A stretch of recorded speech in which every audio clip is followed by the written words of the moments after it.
10টি জেলা আছে।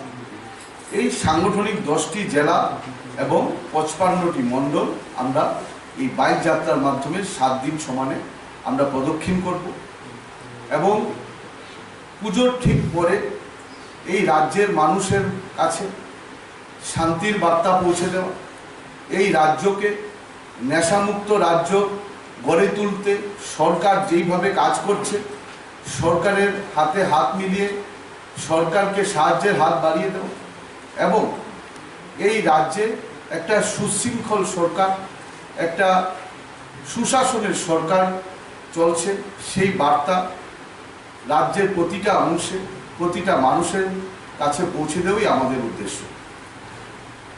আমরা সাবরুমের মৈত্রী সেতু থেকে 20 নভেম্বর সকাল 9টায় আমরা এই যাত্রাটা শুরু করব। আমাদের রাজ্য সভাপতি ভারতীয় জনতা পার্টির শ্রী রাজীব ভট্টাচার্য এবং যুব মোর্চা রাজ্য সভাপতি শ্রী সুশান্ত দেবের হাত ধরে এই যাত্রা আমরা শুরু করব।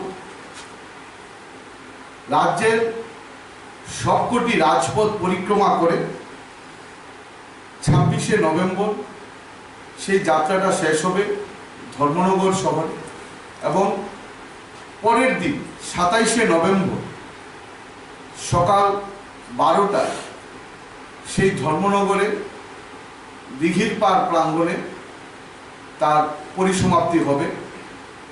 এই বাইক যাত্রা শুধুমাত্র যে আমরা বাইকে রাইডিং করব তা নয়, এই বাইক যাত্রার মধ্যে আমাদের বিভিন্ন সামাজিক কর্মকাণ্ড থাকবে।